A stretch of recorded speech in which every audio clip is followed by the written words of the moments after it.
Hello, everyone. Today we start a new adventure. This is a roundtable with industry experts. I specifically invited a number of highly respected experts for this purpose. They will share their valuable opinion on pressing and crucial issues in the gaming industry.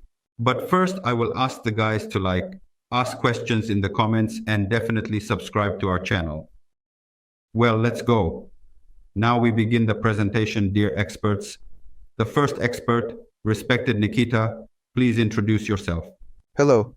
It's hard for me to say my specific position in production, so to speak. For the past 4 years, I have been working at MulticastGames company. In the circle of the hypercage of the CIS, probably well-known individuals, we created Fish Idol. We made a zombie sit master, Keep on the Force, and our latest and most successful project is Alien Invasion. Already a year in the top positions by gross among the hybrid cages hangs. Thank you, Nikita. Next, I understand, Zhenya. My name is Evgeny Karavashkin. The company that makes puzzles, Sapper, Sudoku, block puzzles. I am the founder of the company. Grateful, Zhenya. Now shifting to Vitya. My name is Viktor Negruta. I am the founder and CEO of Gamers Mobile Company. Our expertise lies in developing casual games such as Mahjong, Patches, and Sudoku for entertainment purposes. Thanks, Vitya. Dennis, you're up. My name is Denis Yashanov. I work as a monetization manager. I am engaged in advertising monetization, and now I am also diving into IAP monetization. I have been doing this for probably 5 or 6 years, if not more. I was invited, so I came today to have a conversation and meet intriguing new individuals. Thanks, Denis. Now let me introduce myself. I'm Oleg Sheremovich, CEO of Custard.ai and Keeper Kids Games.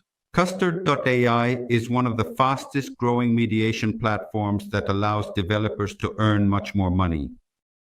Well, regarding Hypothesis Games, we are highly advanced and strong publishers specializing in games for children. Thus, we launched a separate direction, Publishers for Adult Games. Success is achieved, particularly in the honor section. In principle, we feel quite good there. We will upset and confidently take our place under the sun. Well, now let's get down to our questions. So, gentlemen, let's start with the first question. What is a successful project? It's the result of long, painstaking work.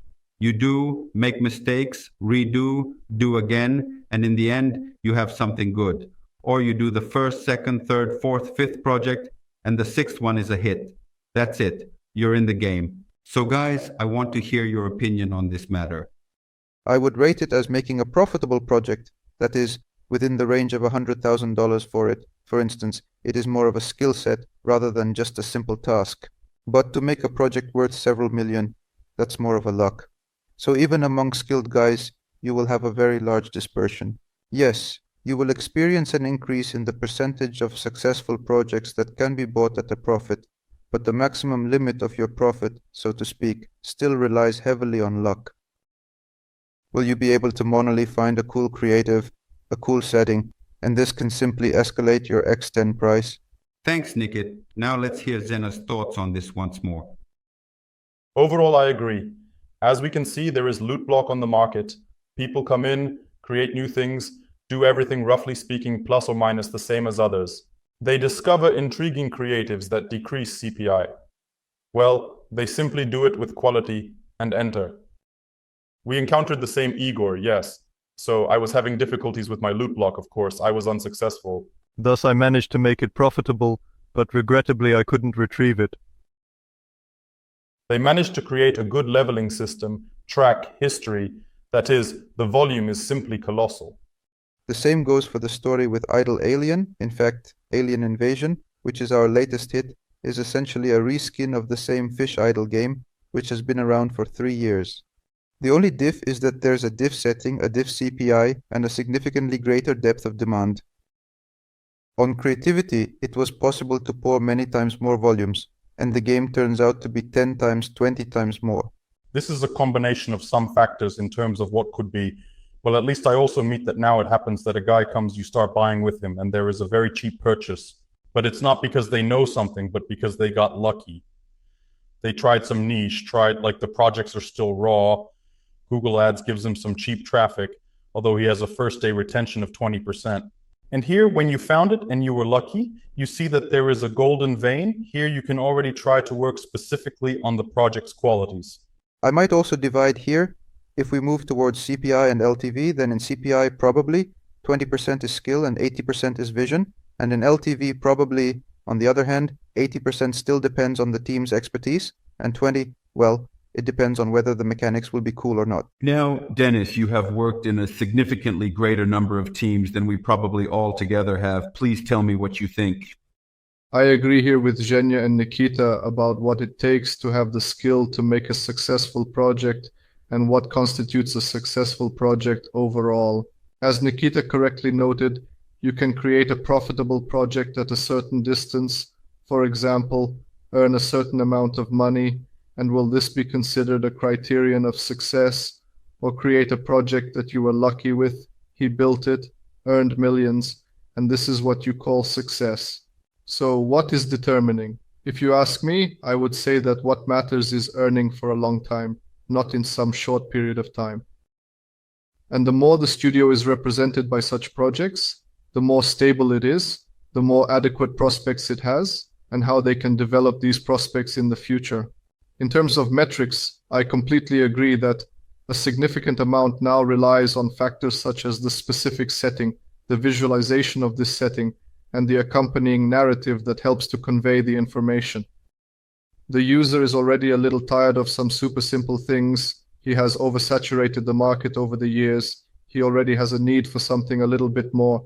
And as for the same CPI, the guys have already noticed that you can find cool creativity that will simply, even in its color range, allow you to have a high CTR and low CPI. Networks will give you more traffic because users are interested in it. So they are interested in users clicking on it, seeing it more often, they earn from it. Users' interest in it drives more traffic and higher earnings for networks. And you end up scaling to a verbal moment until you stumble upon something. In the studio, to find projects, they go through iterations. Someone may be lucky and it will be their first, second iteration. I just don't know. People who came from the industry, they have already seen how different games work. They know how creatives work. They understand what needs to be done, what colors to use, what mechanics to embed, because they have seen, for example, from the side of the advertising network, guys from Unity, from Oblivion, from Aerosource, what works and what doesn't. And based on this, they say, you need to make such a color, because if you make this shade, it will cost $2 to purchase, but if you make this shade green conditionally, it will cost 50 cents. Due to his background and knowledge. And a successful project is the combination of the team's expertise, which has either already been developed in some location, or it will be obtained. If she passes, it'll be iterative sequential learning, so you'll make mistakes. The question is, how do you draw conclusions from these mistakes? If you find out why you made a mistake, corrected it next time, then you can move on. If not, you will sit in one place, buy a minus, and nothing will come of it. A small negative or a small positive, in principle, in my mind, even have the same magnitudes of increase. After all, there may well be a situation when a studio achieves some success. It sits and earns $10, $15, $20, $50,000 a month and is afraid to take a step to the right or a step to the left to change something and to take a step forward to move to 100,000.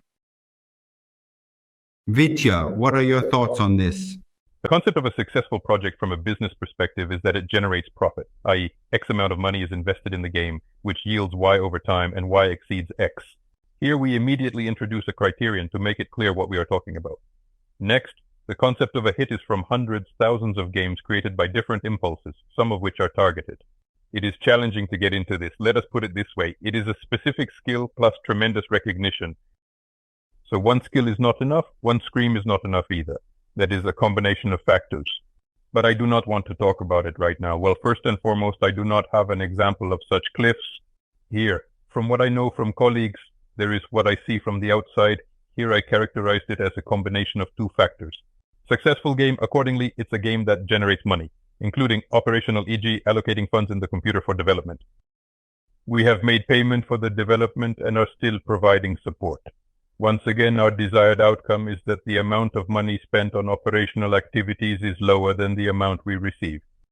Here. And if we talk about, according to these criteria, looking at projects, then luck is also there, but whether luck is much less significant. And in order to create such projects, skill is important and plays a crucial role.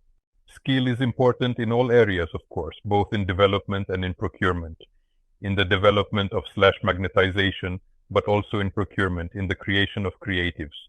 It is evident that generating creatives and developing advertising campaigns is a crucial area where a great deal relies, but all individuals also strive to be competitive in the identical manner.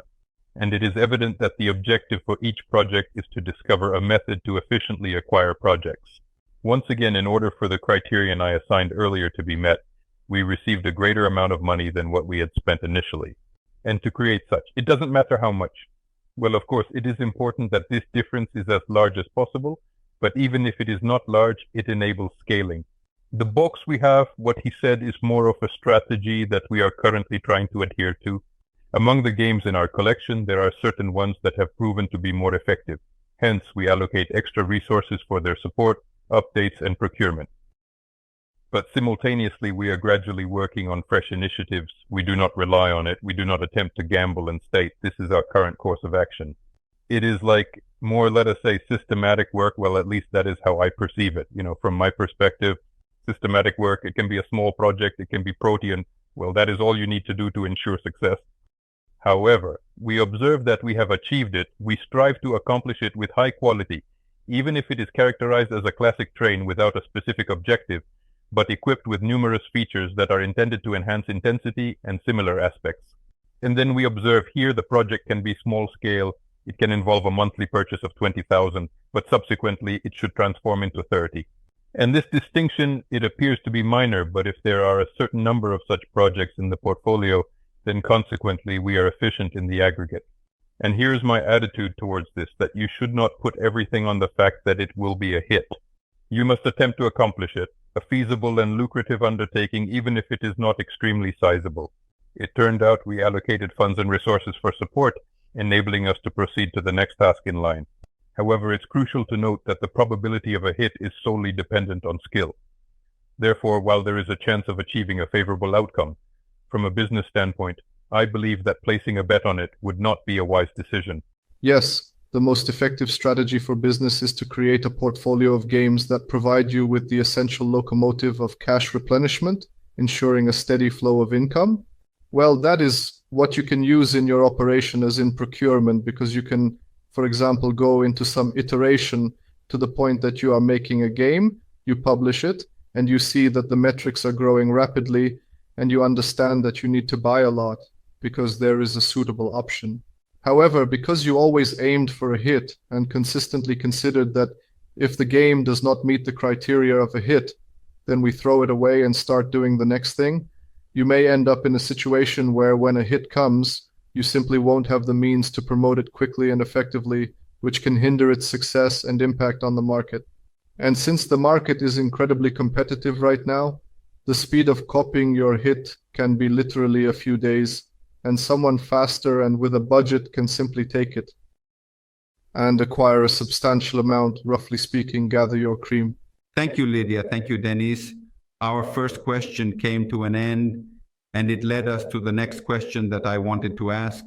I wanted to ask him later, but nevertheless, the question may look like this.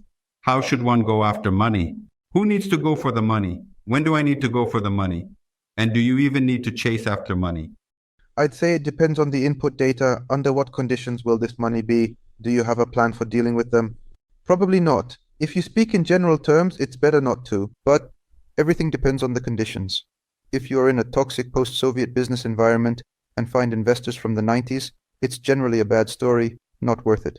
Here, if you're in a favorable business environment, somewhere in European jurisdictions in America, and you understand that you'll gain valuable experience for this money, you're not risking your comfort, your life, so why not take advantage of this opportunity?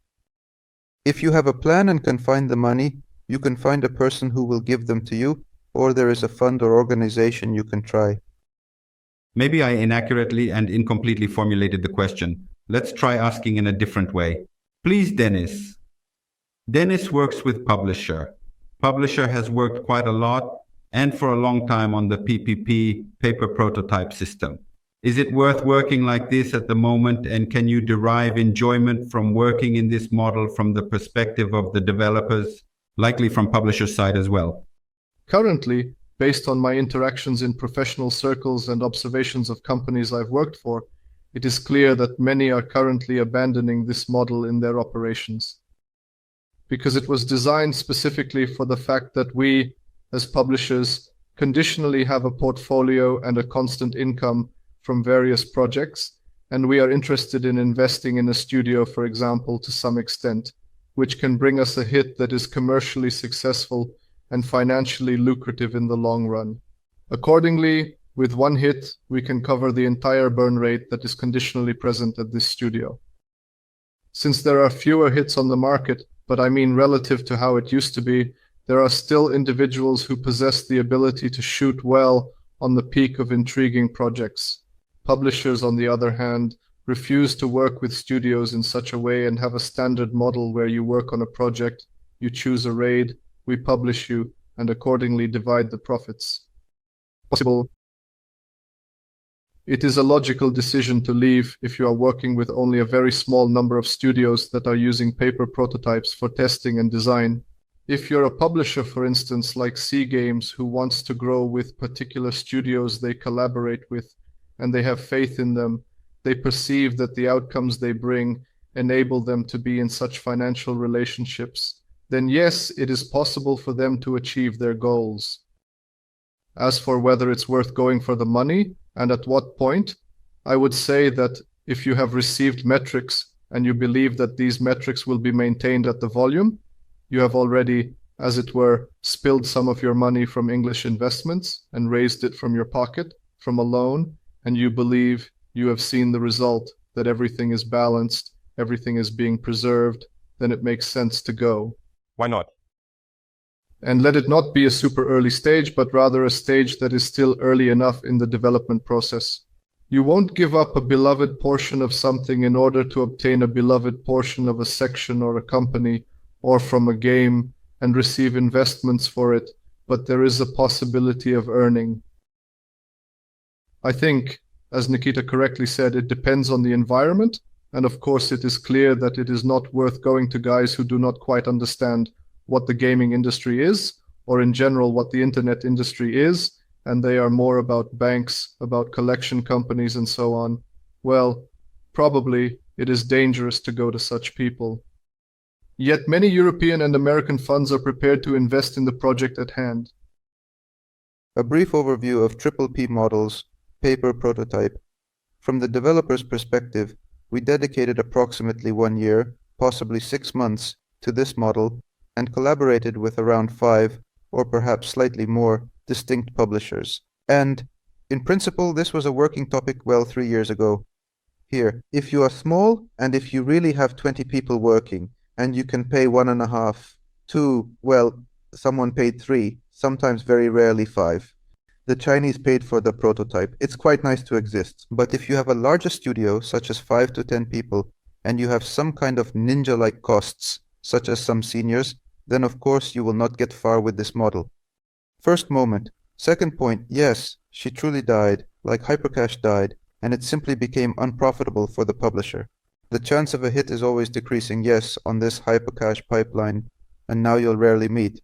Thank you, friends. Is there anything to add, Vid? I concur that it relies greatly. It is determined by the circumstances and the perspective of a specific individual in a given situation. And, who is smelting, who is seeking money, who is pushing the studio, and in general, here it is.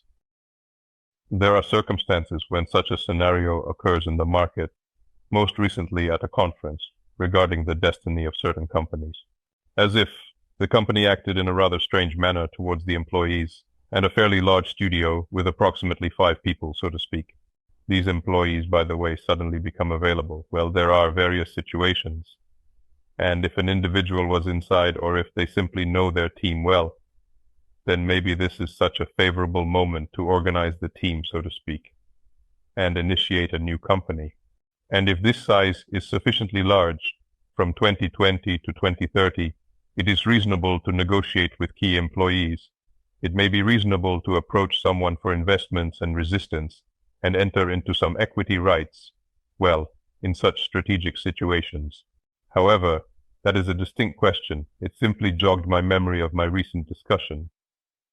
In all probability, you were referring to a more traditional scenario where a small team has already built something and is currently seeking ways to progress. Funds are already accessible at some stage of the project. I am of the opinion that if funds are required at such a late stage of the project when things are already more or less clear, and once more, if the skill of the participants in the company is adequate to make some forecast, you will most likely evaluate the chances as fairly good. If you require funds for procurement, for instance, you must obtain them based on specific terms and conditions, because it makes sense to do so. That is, it makes sense if the project aligns. You need to look for conditions already depend on specific people. Not convenient, probably not the most optimal. Better to search for other options. However, other choices may carry a slightly higher risk of fraudulent schemes if individuals assume personal obligations in those locations. However, if the interventions are good and it is clear what to do, then the question must be resolved. In some situations, if it is completely clear that the product is visible, that it can shoot very well and potentially become quite large, in such cases, it naturally makes sense to look for someone. However, in certain circumstances, it is an extremely intricate, distinct, and substantial subject. Although I don't wish to meander aimlessly for an extended period, I believe it is essential to seek funding to sustain our expansive undertaking and for a procurement on a large scale. If they were at least early, let it be earlier than the rest, but if it is good money, then maybe I could potentially consider it as an option. In other cases, I don't think it's worth doing. Here I will say probably not can, but definitely necessary. Because if you have such a situation where you have a good life prototype, that is the one that is dumped, the one that the economy converges with, at least you suspect that the economy converges on large numbers. If you grow it slowly build it up, then in 3 to 4 weeks you will have 3 to 4 competitors. Well, in the sense that Chinese colleagues will creatively rethink your game and make clones in which there will be no problems with financial leverage. So you will purchase for $10,000 and they will purchase for $50,000, $70,000. In this manner, they will merely exhaust your traffic on a smaller scale.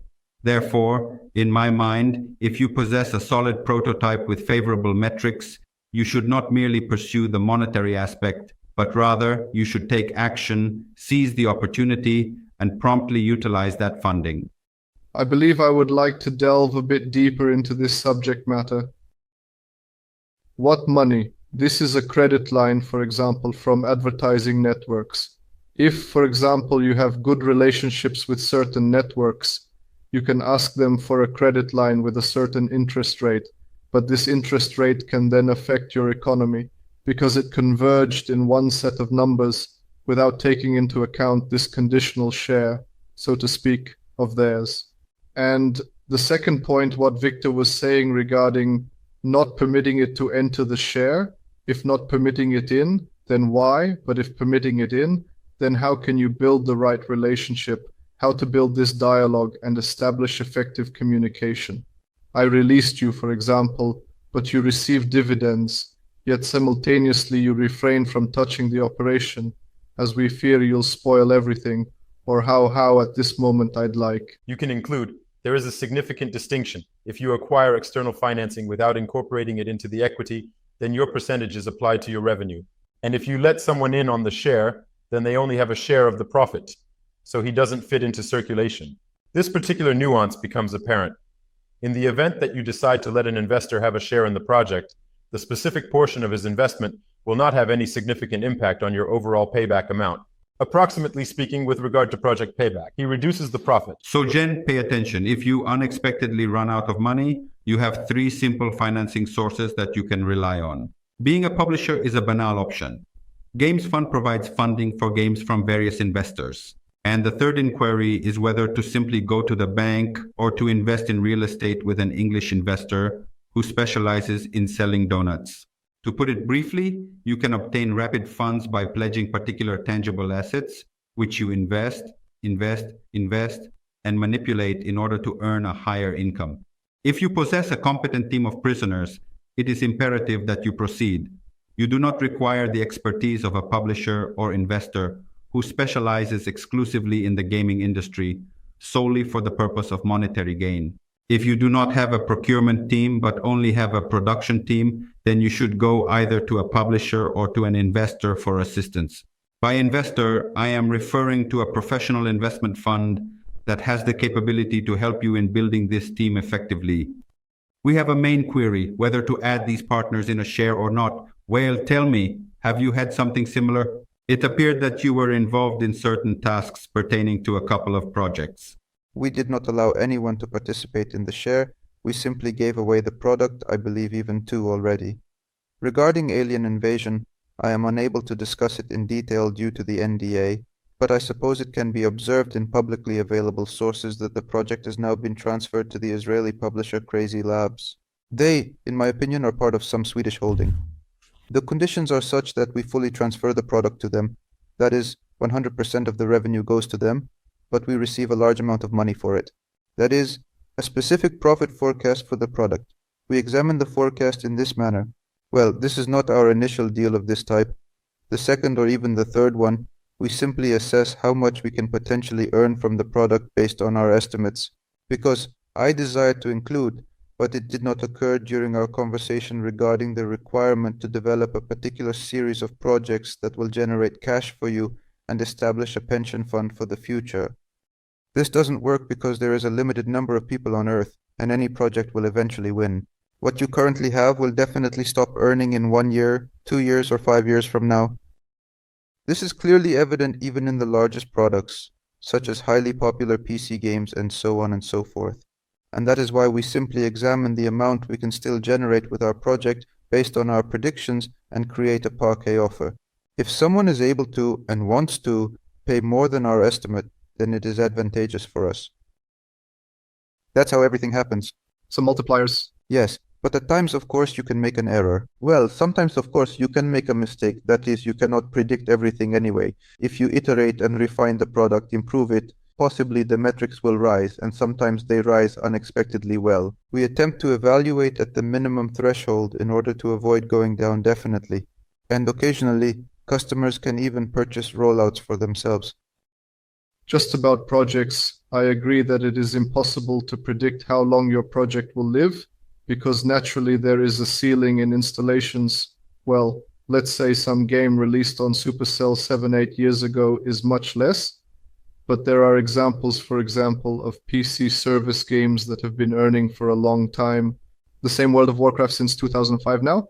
Every year, yes, users pass away continuously.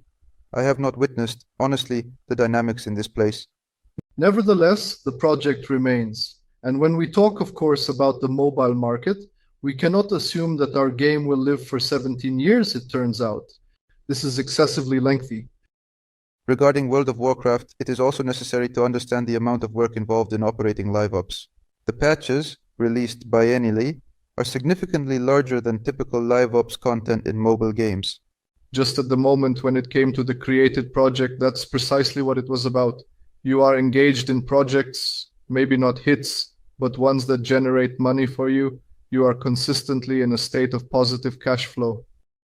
So he acts, and you can continue or iterate on what already works for this money, because you believe, and you believe because you look at metrics, how users play, what level of play, time, retention, and so on. Either you understand that, yes, I have already reached some so-called glass ceiling in this game, and I have two ways out there, as Nikita correctly said.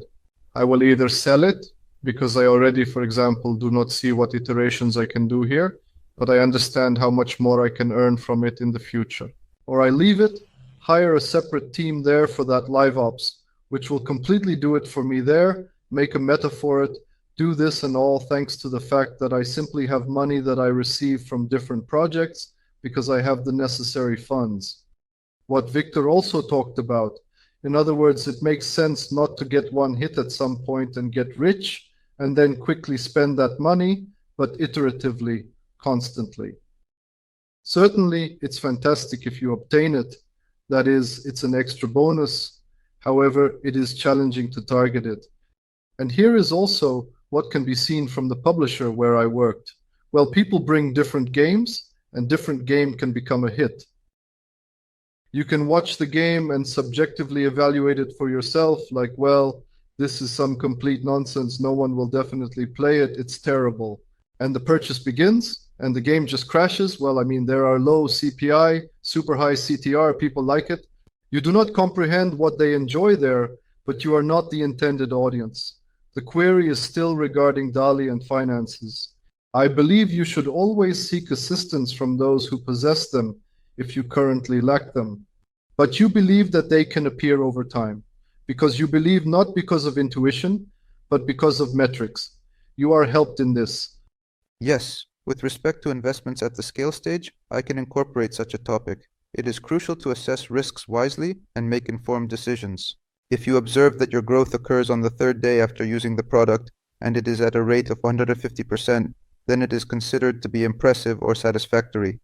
You also have the choice to borrow money from friends to complete them within a time frame of 2 days. However, if you notice that your growth is 110% from day 60, then it is important to carefully consider the capital you want to invest in it and the risks. Yes, it's banal, Facebook will crash tomorrow, you will be banned somewhere in the App Store, in Google Play, you will hang on money. Always evaluate all these points wisely. I will now demonstrate a small screen, and you should watch one game, which is controversial in contrast to what Nikita says, as I show you. Let's observe the demonstration and we will proceed. Here, this is precisely romantic because, as Nikitova mentioned, this game has been going on for 4 years, and each year it has increased its turnover by 30-35%. No, it occurs. But that doesn't imply she'll do it indefinitely. She simply can't do this infinitely, because eventually the user will run out. The number of people on Earth is limited. I think, in my opinion, there is a slight difference. I am uncertain about hidden logic, but the identical puzzles, for instance, these timeless puzzles, hidden logic is a game that has stood the test of time. All classic games, they can act like that. If you constantly find something in them, but something new, some trends, then the audience doesn't go anywhere. Puzzle, yes, essentially it's a Tetris clone. This audience, which he played before, is always there. It won't go anywhere. Some competitors start to bypass because they found some tricks. And you just need to constantly keep your game in terms of quality and creativity in some kind of top. At least there are 5s on top, then you'll have an almost endless story. Sudoku players will likely never run out. This is a hypercache from some such idlers. There may be a situation where you released a game, but the audience got bored, they left, and won't play the new game again. But the puzzle acts differently. Mahjong, Victor Mahjong, he doesn't behave. Please add. Mahjong recently commemorated our inaugural Mahjong, celebrated a milestone of 10 years of existence.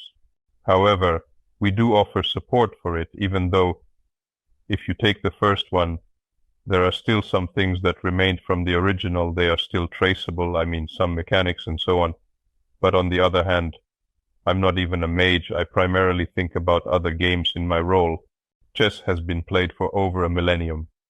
Keyboard is a specialized niche, e.g. there are such games. The competition is intense, e.g. Sudoku. Yes, there are many, but the top Sudoku, 2 to 3 of them with over 50 million, but 50 million. Now they enjoy talking about such beautiful big games. There, Alexei demonstrated the game called Munga. Access the game there is Easy Brain Sudoku with 50 million downloads. Race. Open a game from another company, also 50 million. Race. So yes, they are not the products that, well, what, Sudoku and Sudoku. What about, yes, but from a business standpoint, I don't know the figures, but at least there's been an increase, a large amount, significant difference. And these are games that are very lengthy, so the number of their users will be 1, 2, 3. That is, the lifespan of Sudoku, such a LTV, is about a year, well, approximately, yes, there, it can be a bit less, a bit more. Half a year, up to 2 years maybe, but it's not 3 days. Recently I was shown a project, Metrics, about purchases which increased by 10% on day 7. However, ultimately this will be a project that will yield you, well, yes, a range of 30-40 on the 60th day. Investments in long-term projects require financial commitment. It transpires that I return to him once every 2 years and observe what they have accomplished there. Because in fact, when you do it like that, the difference is visible. In fact, EasyBrain will find something right away. Include some intriguing element in that location. You will absolutely not be able to locate it. When you constantly immerse yourself, you look, no one had this a year ago. You see, everyone applied. So, I need to complete in order to survive, correct? When you still discover things that everyone has completed, and sometimes you can discover, for instance, that something you observed, there were no such ships prior, there was no such competitor. And here you look, and suddenly he starts to approach there with the volume of EasyBrain. And I have a big question for you. Why? How do they do it? In this market, it's impossible, so they found something specific. Maybe you can get involved, observing when a sudden competitor appears. Like a steering match, maybe. A date showed up in the match 3. Only upon arrival, he had already won all 3 matches. From what? Master Dodgers sat there as if the niche was occupied, and she couldn't knock it out, impossible to remove. And that time someone comes and he gets it, it's probably worth keeping an eye on them. I believe Nikita has also noticed this in hypercash projects. When you observe that your LTV share or revenue share begins to decrease, and the initial aspect you can examine is the quantity of new users, the quantity of old users, and in your hypercasual game, where almost all monetization is advertising, with rare exceptions of new ad subscriptions or new ad spoiling, you observe that the share of advertising is decreasing. More precisely, revenue is decreasing. LTV also declines because new users are in a smaller proportion relative to old ones, and therefore the same advertising fatigue sets in, resulting in a decrease in revenue and LTV. All metrics are decreasing. In the framework of, for example, hidden object Vugi company, where the main monetization model is based on in-app purchases, therefore their revenue per paying user will be higher, and Adder, there is no average revenue per user, there will rather be just revenue per user, then it will also be higher, because they engage users with content, narrative, or some meta mechanics, explaining how to attract new users, and most importantly, how to bring them back to new purchases, thereby maximizing revenue and user retention.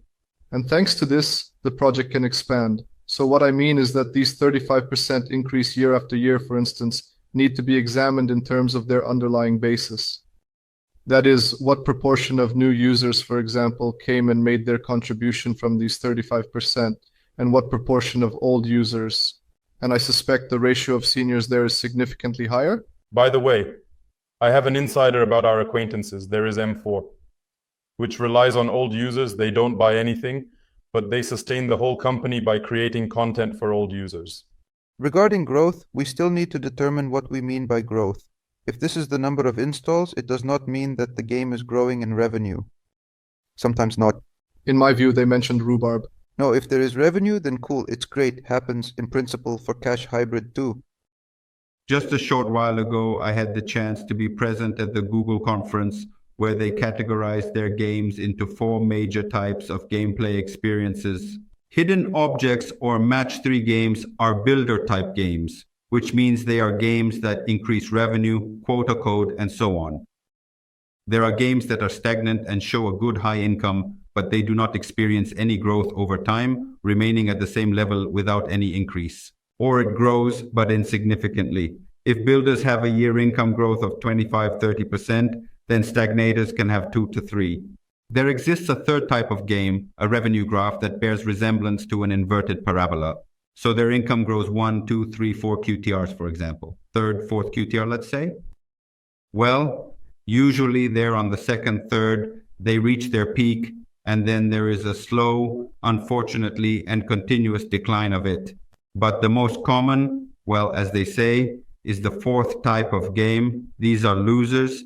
These are the ones who earned a huge income in the first, second, third month, and then their income only falls and falls and falls. And unfortunately, most of such projects. So, in Google's understanding, the hits mainly become, well, in the first place, these are the billboards that increase the income from Golden Boy. Hidden objects, yes, they had 1 billion in revenue 3 years ago, then 1.5 billion, then 1.7 billion, 2 billion, 2.5 billion. Thus, the game remains unchanged, while the revenue is steadily increasing on an annual basis. Many factors affect this. Google attempted to determine the influencing factors, and for the game to succeed, conversion to paying to first-on buyer has a significant impact. The conversion to first-on buyer is influenced by a metric such as the duration of time the player spent in the game on the first day of their gameplay experience. And here, for projects that perform well, the conversion rate typically reaches 10-12%, but this in turn means that these projects usually have an average player time exceeding 200 minutes on the first day, which is a strong indication of their success and engagement with the audience. So players play more than 3 hours on the very first day. These are the numbers that hyper-casual and most casual can only dream of. However, the reality is that in order for the game to achieve a successful status, it requires a minimum of 5 players dedicating 3 to 4 hours on the first day without being bothered by advertisements and consistently providing them with new content. This approach aims to convert approximately 10% of these players into paying customers, who could potentially become loyal patrons in the long run.